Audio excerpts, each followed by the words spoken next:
So, hello everyone. Today we are going to discuss belief biases. Hello, I'm Rohit, and I'm the author of this book. This is a book on physics. It describes a new theory of everything called as dynamic general relativity. So, why we are discussing cognitive biases basically? Why we are discussing it is because I believe that this is a theory which Einstein spent 3 decades. Uh, he tried to, he kept on trying to understand this theory and decode this, but he couldn't do that.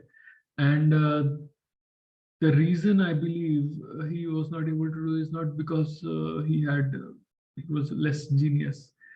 Basically, he did not understand psychology, so he was not aware of the psychological tricks which our mind plays with us. And that is the reason why he was not able to do that. So today we are going to discuss another very important cognitive bias, which is called as belief bias. Believe me, this belief bias is one of the most important biases, according to me. And according to me, this belief bias, the conventional definition of this belief bias is much limited as compared to what I believe it is. Belief bias is much more prevalent. In fact, according to me, all the biases put together can be expressed in terms of this belief bias, some belief or the other. So there are as many number of beliefs, that many number of belief biases can be there, which means that belief bias is one of the most important biases. And according to me, one of the most important reasons why Einstein couldn't figure it out is because of quite a few belief biases which he had in his mind. And not only Einstein, actually, the reality is that Einstein figured it out in 1911 itself. It was not Einstein's psychology which was at fault. It was the psychology of the physicists itself which was at fault. Now, these are very big claims, basically. So to understand them, you have to understand first the belief bias. To not only to understand them, but also to assess whether I am saying the right thing or not, because whatever I am saying is what I am saying. So whether it's true or not, we'll have to assess that. For that, you need to first understand what are these cognitive biases. So anyhow, so basically, how do I know everything about psychology? Because this is my second book, Decoding Human Psyche, in which I try to understand how the human psyche works, and a lot of things which I'm going to discuss are not given in this book. It is given in basically this book, which is the Decoding Human Psyche, which is the one which has all the cognitive biases, and it has many other things as well, not only cognitive biases. So I'll just again put a small recap. Basically, what we had discussed before, I'm just going to go through once again. There are some other specific videos in which I had discussed these things, which I'm going to, because they are important for understanding belief bias, I'm going to just repeat them again. But if you want to understand it in more detail, you have to go to the previous videos. So congruence bias we discussed. So initially we discussed what is a belief and what is a fact and what is a pseudo fact, and how to distinguish between a belief and a pseudo fact and a fact. So there are facts basically, but there are much more beliefs than facts. And a belief is like currency for thinking process. So when you have a belief, then there is something called as congruence bias and confirmation bias. Confirmation bias is what? If you have a belief and you are looking out for that belief everywhere, you are basically trying to confirm that belief. You are trying to get pleasure out of confirming that belief, because every time you confirm a belief, you derive pleasure. Every time you try to look out for things which disprove your belief, it causes anxiety. So it causes cognitive strain.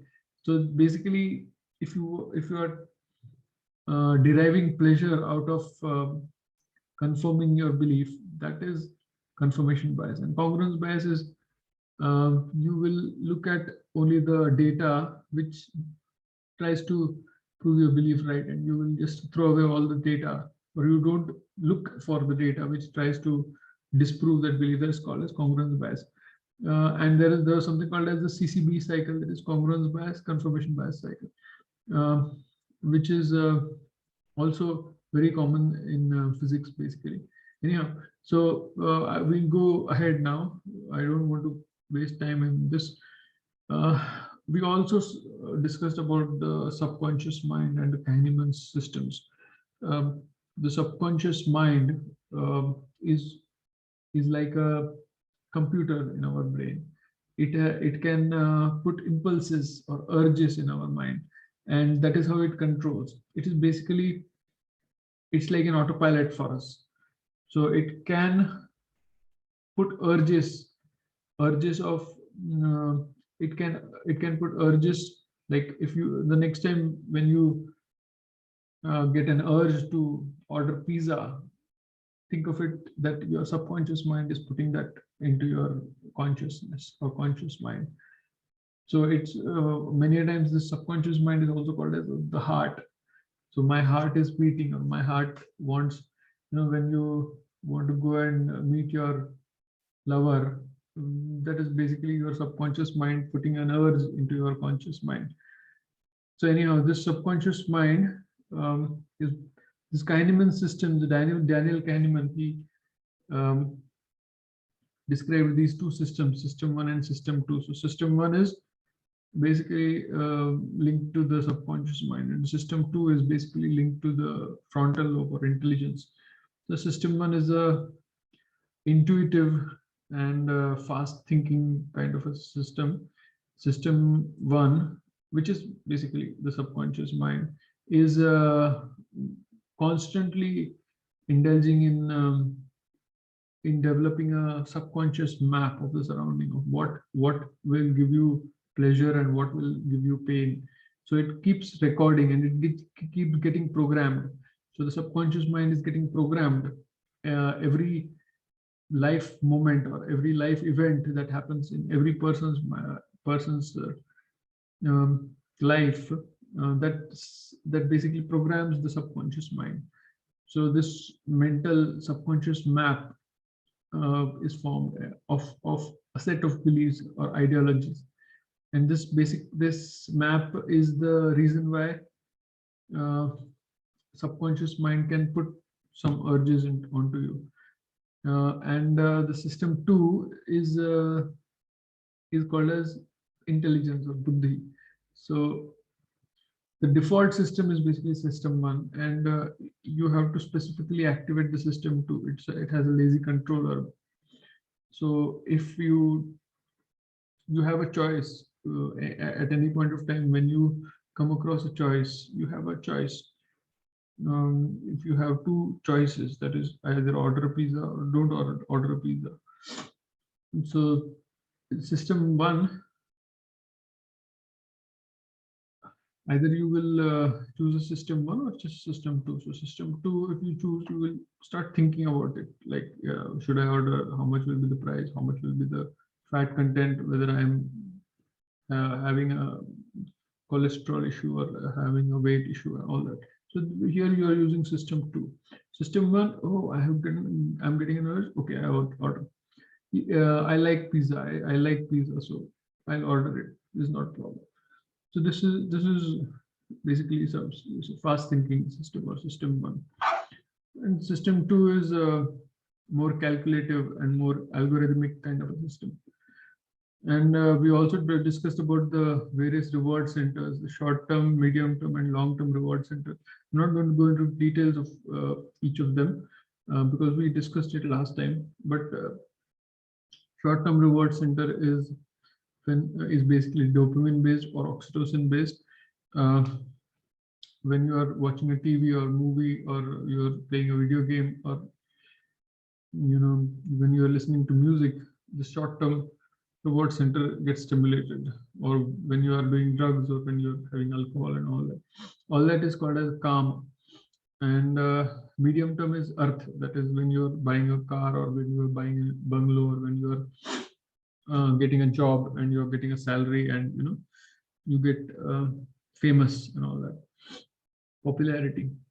Long term is basically called as dharma, which is duty. So when you are fulfilling your duty properly as a parent, or as a doctor, or as a teacher, or as a soldier, whatever. So if you are carrying out your duties successfully, then you get a long-term contentment, that is serotonin based. That is long-term reward center stimulation. So the life basically revolves around all these three reward centers. And the basic aim of life is to keep uh, achieving more and more reward center stimulation, and avoiding what is called as punishment center stimulation. So this is anxiety center or punishment center. So there are some aspects like this reward center, this short term and medium term, they have a bit of a problem, because if you don't get too much short term reward center stimulation, it gives too many urges of repeating it. So it's basically addictive. And this medium term is also it creates problems, because if you have something but you don't have enough, then it gives rise to jealousy, and also both of them gives rise to anxiety center stimulation or punishment center stimulation. So the life is basically revolving around these two, anxiety and reward center. And so we'll come to the belief bias. What is belief bias? Belief bias, conventional definition of belief bias is that you depend too much on the believability of a particular incident. That is a very typical definition of belief bias. It's a very confusing definition, but you can understand that. Imagine that you are a person with a leftist ideology, maybe. That is, you believe that white cops are racist, and you have a belief like that. Okay, so you have a belief. There are so many people who have contrary beliefs. That so one person, you are one person, and you have this belief. Now, if you see a video in social media, someone forwards a video to you, and in this video there's one white cop, and he is basically arresting a black guy and putting undue force. Now this particular video becomes believable to you. You say that yes, this all white cops are racist, and this cop is basically showing off his racism by excessively forcing this guy down. Now this becomes believable. Here you are completely disregarding the fact that you don't have any evidence, you don't have any further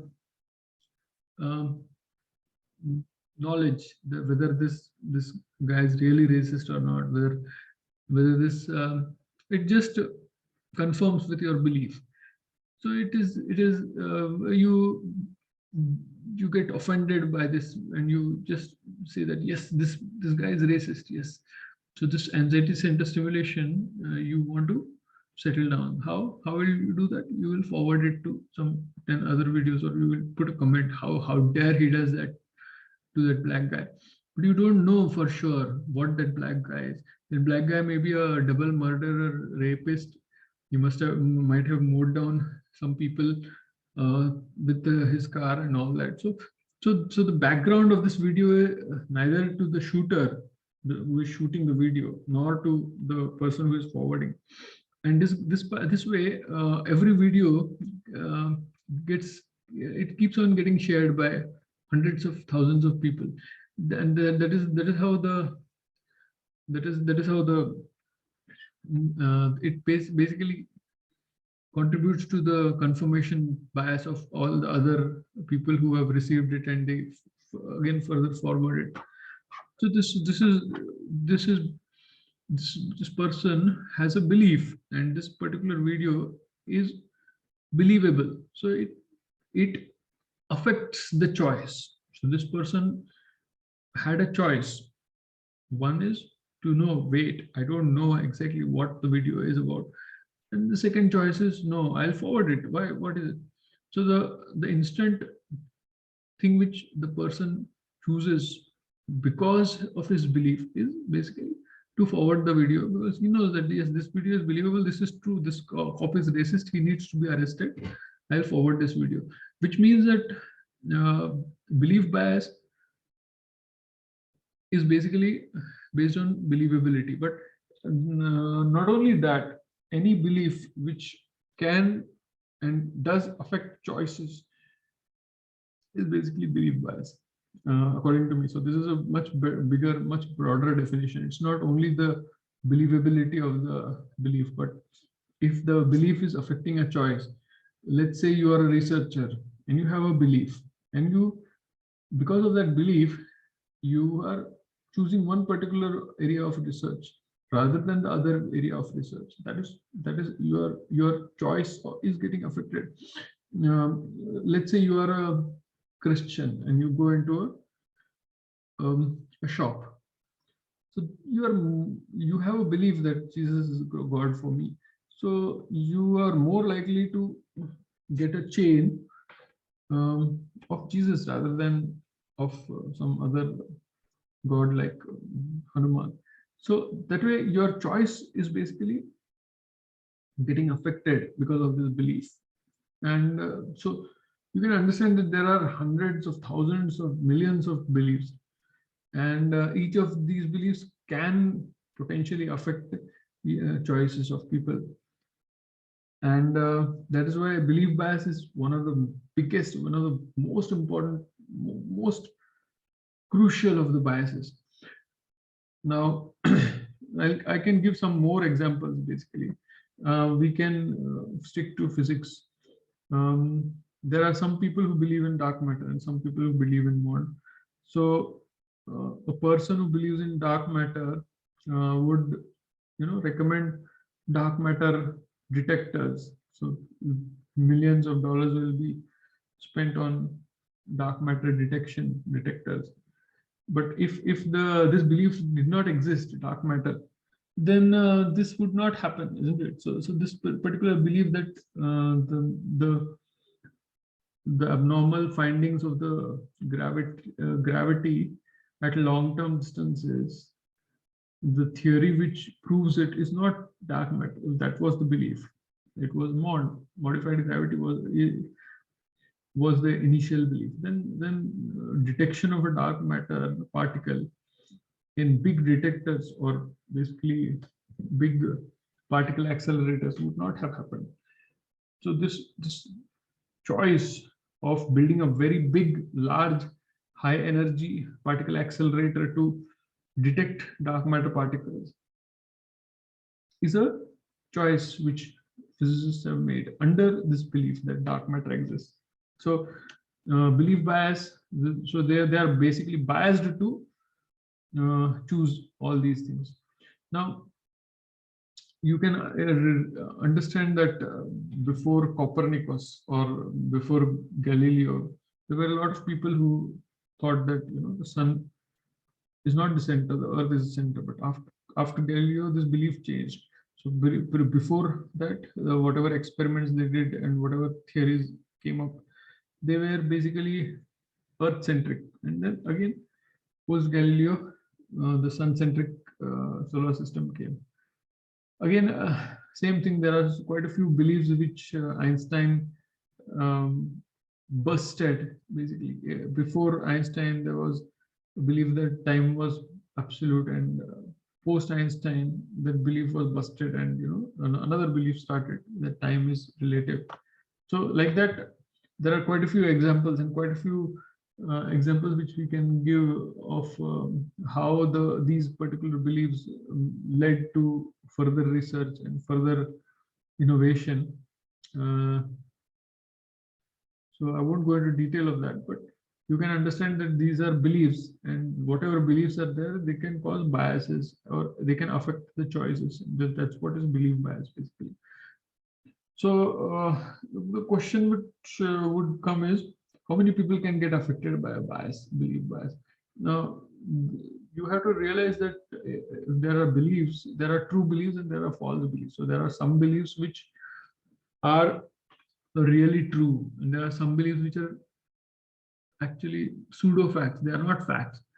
We don't know basically whether they are true or not, and we are believing it. So before Einstein, the belief was that the time is not the time is absolute, the time is not relative. So this belief was there, and almost the entire human race was believing this.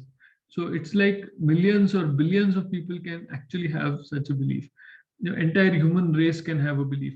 Now, remember that when I say entire human race, it's not exactly entire human race, because majority of the people will be ignorant and they will be basically followers, blind followers. So there are a handful of people who will be the leader, and they will be basically believing all these, and rest of the people are just unaware of it, and they just don't get they just don't possess the intelligence also to have these beliefs, and they'll just follow their leader. So they are basically following. So if the leader is wrong, if they have a wrong belief, then they are basically, it's like the sheep. They just keep following their leader. So if their leader is taking them in the wrong direction, everybody goes in the wrong direction. So there are quite a few beliefs in physics, I believe, which have led physics astray, and they have um, halted or hindered the progress of physics for almost a century now. There are some very controversial examples which I would want to touch here. There's a belief actually that a woman has a right to kill the baby in her womb because it is her own baby. So this is a belief. So what I want to, I know that this is a bit of a controversial topic, and it's not good to touch that here. I am a pro-life actually. That's a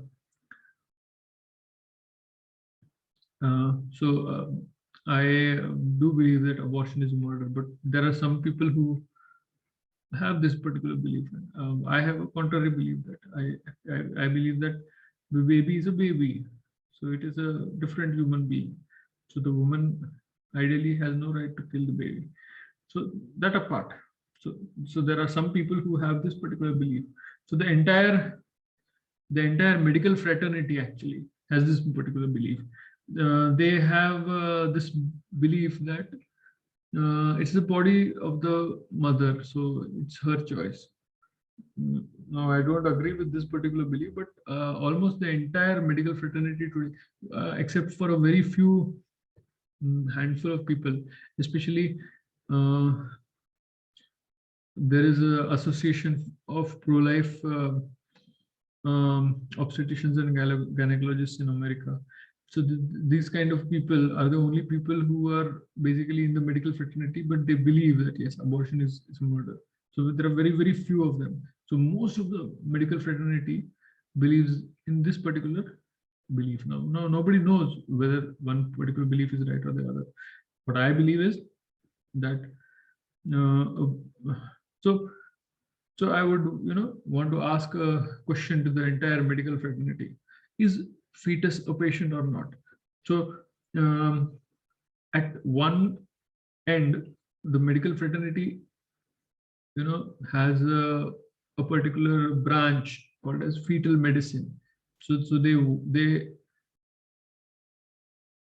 for all those patients, for all those mothers who want the baby, the fetus becomes their patient. But for those mothers who are psychologically deranged and they believe that I don't want that child, so for them, the fetus no longer becomes their patient, which is which loses its objectivity basically. So medicine has to be have at least some objectivity, which is lost here. That's the hypocrisy basically. That medical fraternity. Now this is not a caste system that one fetus uh, is a is a patient and the other fetus is not a patient.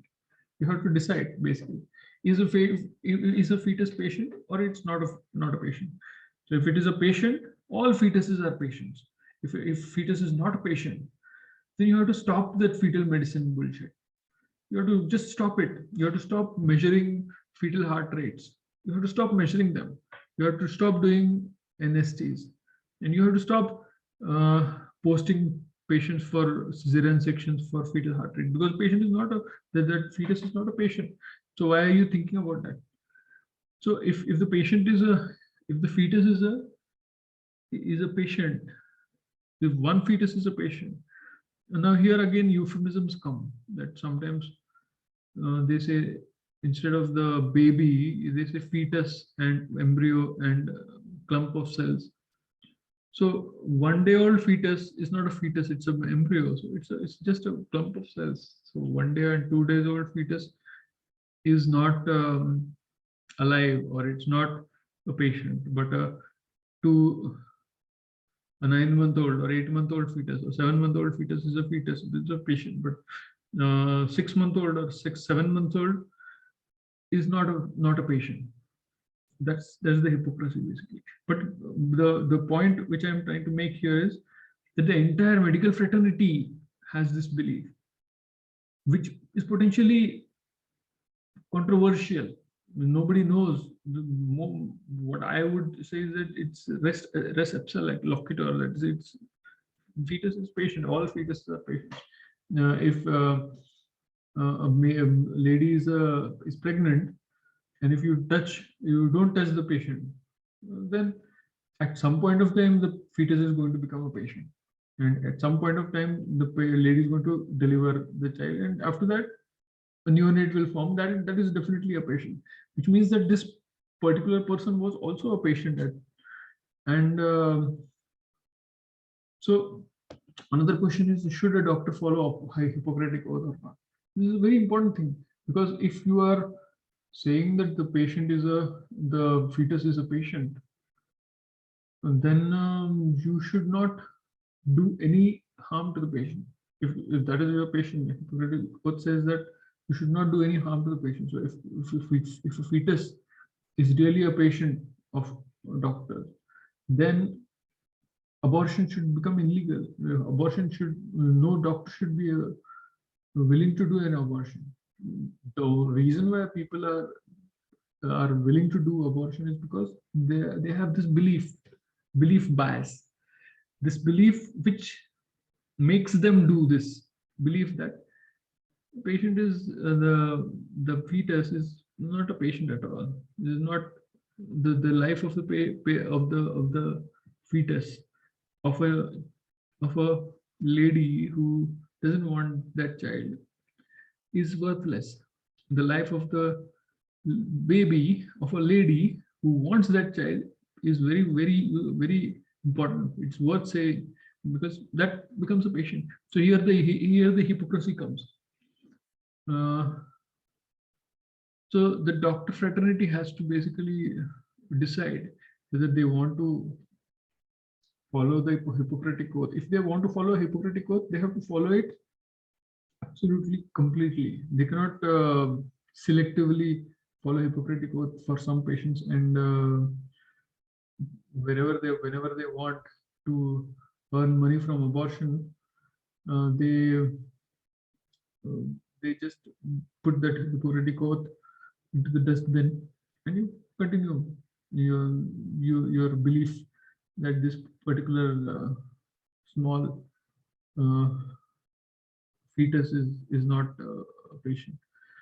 Should the doctors indulge in eugenics?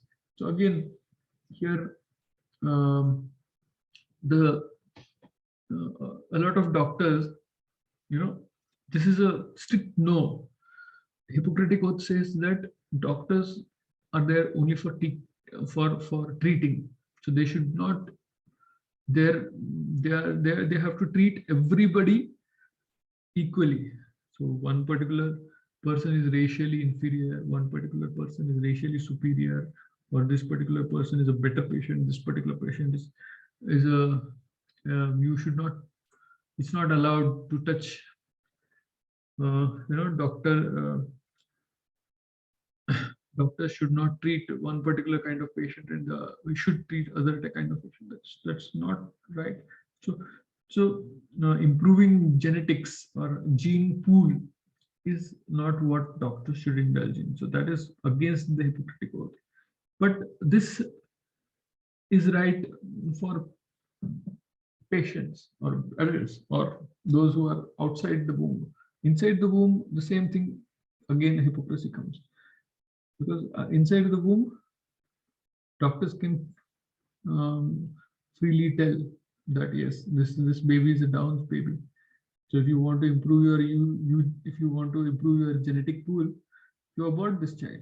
This baby has almost 100% chance of survival because it's just Down's baby.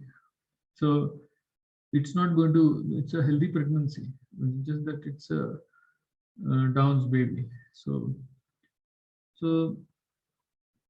they practice eugenics, but they will not say that they are practicing eugenics here, because and why they are practicing eugenics is because they have this particular belief that the baby is not a that the fetus is not a baby. Fetus is not equal to baby. A fetus is not a patient. So this is this belief, which is clearly hypocritical. It's wrong, but majority of the medical fraternity has it. So basic point which I am trying to make here is that a belief can affect our choices, one, and second is a belief can house or can reside in millions or billions of human beings. So there is no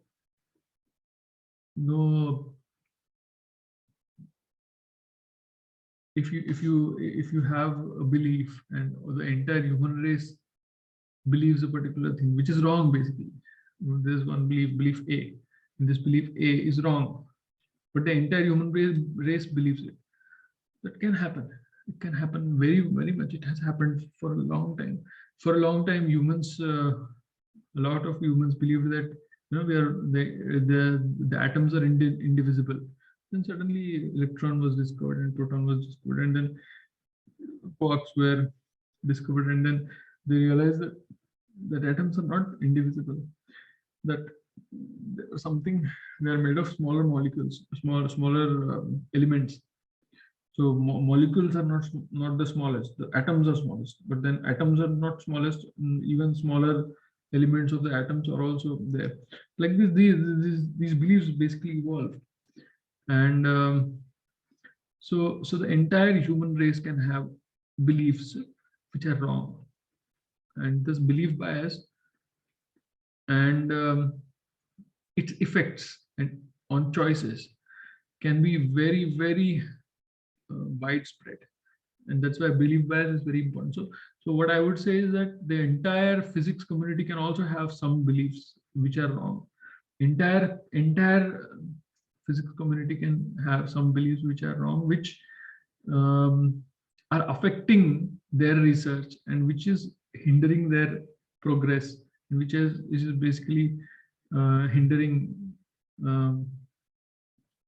their thinking process. It is basically stopping them from thinking in the right direction. They are being forced to think in a wrong direction because of such belief biases. So there can, the entire physics fraternity, including big Nobel laureates and people with double PhD or triple PhDs, all of them can have such beliefs, and unless you break that belief and think beyond that, think beyond the walls which the belief makes, you won't be able to